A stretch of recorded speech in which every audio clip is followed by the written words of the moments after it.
When an emergency occurs, mine management and federal and state agencies begin to devote resources to dealing with the situation and accounting for any missing miners. Obtaining information in the early stages of the operation is difficult and tedious. As soon as missing or trapped miners are identified, every effort must be made to contact family members and keep them informed of rescue activities. It is important that identities of all those missing or trapped be properly obtained and verified so as not to incorrectly notify families of miners who are not missing or trapped.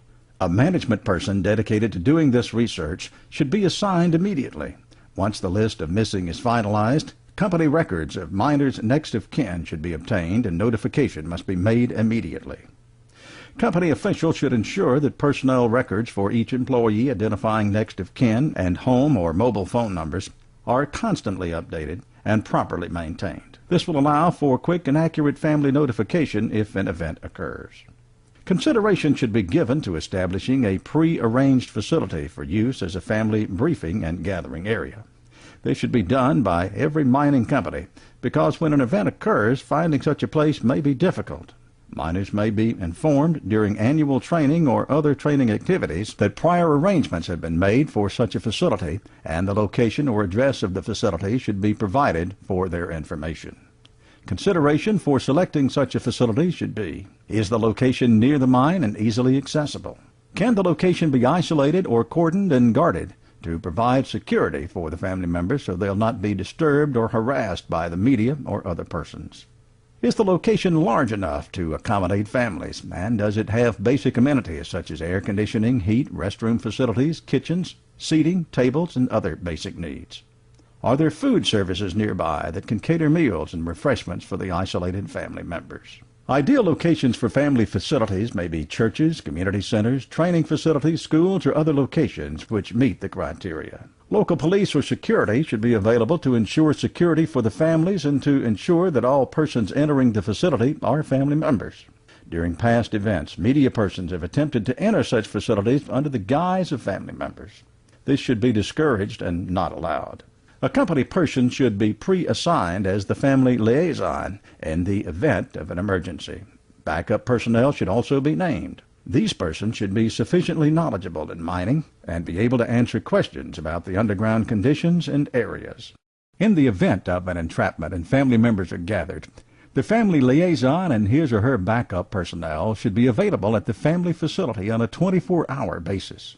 MSHA also has personnel in each district who are pre-designated as family liaisons and who have received professional training from the National Transportation and Safety Board in dealing with families during stressful situations. This NTSB training was developed to have personnel available to assist family members during airplane crash events and has selected competent personnel to fulfill the same roles after mining disasters. It is important that the company liaison work closely with the MSHA liaison in dealing with families and ensuring they are informed and comfortable. When a complete listing of missing or trapped miners is developed, families shall immediately be notified by phone. Family members should be given preliminary information about the event and shall be given instructions as to the location of the gathering place. If transportation is needed, persons shall be assigned to transport families to the gathering place or arrangements shall be made for transportation. The family liaison or backup person shall be available at the gathering place when family members start to arrive. A mine map and other necessary information should be available so that information about the missing miners can be provided. As soon as family members have arrived at the gathering place, a company spokesperson should be prepared to give an initial briefing. This should be someone who's familiar with what's been happening up to that time, but should not be a member of the command center team or the company person in charge of managing the operation. This is recommended because the sensitive issue of dealing with families is difficult when trying to manage an emergency operation. Those in the command center must remain focused on the situation and its resolution. Staying focused on the situation will also allow unbiased and less emotional stress than if the command person has to manage the operation as well as brief the families. This will allow better decision-making and ensure better focus. Briefing should be conducted jointly with a representative of each party involved, including MSHA, state, and labor, if available. It is a good practice to have the initial briefing prepared in writing and delivered to the family so that information is consistent and factual. Only facts concerning the event should be provided, but all information should be truthful and accurate. A mine map should be posted for this briefing and should remain available so that family members can ask questions and be given guidance on mining procedures and locations by the family liaisons. The person giving the briefing should be sympathetic, but must give accurate and truthful information, no matter how dire it may be. Information that is withheld may surface later and cause problems that are unnecessary.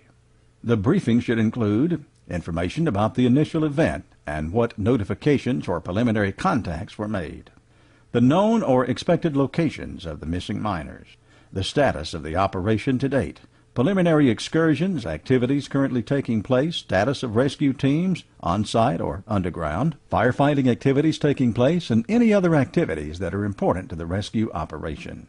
Facilities that are available for the missing miners, such as the location of refuge chambers, extra self-contained breathing apparatus, and emergency supplies such as food and water.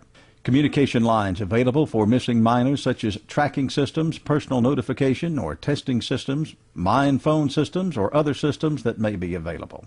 The results of testing for mine gases and the importance and properties of such gases, such as combustibility and toxicity. The competence of personnel on site who are participating or assisting with a rescue operation. After the prepared briefing is delivered, the family should be given a time to ask questions. Answers provided should be truthful, and opinions or guesses should not be made. It is better to say, "We don't know," than to formulate a guess at an answer that might turn out to be incorrect. At the end of the initial briefing, a time should be established for the next briefing, or a briefing schedule should be established. These established times should be strictly adhered to. Family members will be anxiously awaiting these briefings, and delays will only encourage mistrust or disbelief. Even if there is little or no information to report, the established briefings must still be held. In the event that new important information is discovered or critical events have occurred, emergency or impromptu briefings should be conducted. This information may be either good or bad news, but when it's discovered, it should not be withheld from the family members.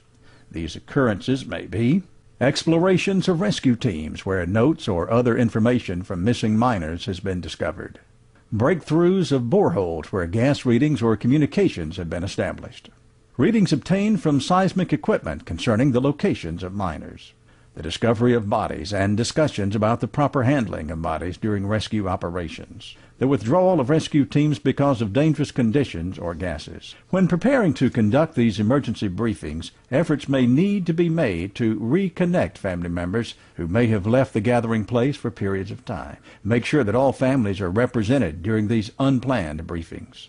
The company may wish to provide counselors to the families during this stressful time. Local pastors or clergymen are often available to assist and can provide excellent comfort to those in grief. Professional counselors may also be considered if they are available. Remember that family liaisons appointed by the company, and even those selected and trained by MSHA, are not given professional training as counselors. They are to give factual and truthful information, and although sympathetic, should not try to fulfill the role of a professional counselor. Just as in the command center, teamwork is a critical aspect to the operation when dealing with family members. Families will be extremely stressed out, and the longer the operation goes, the more stressful it becomes. Regular, factual briefings are critical to maintaining the trust of family members. Rumors will be spread and misinformation will be started. Maintaining a regular relationship with family members and providing them with all the information that is available will help to curtail rumors and misinformation.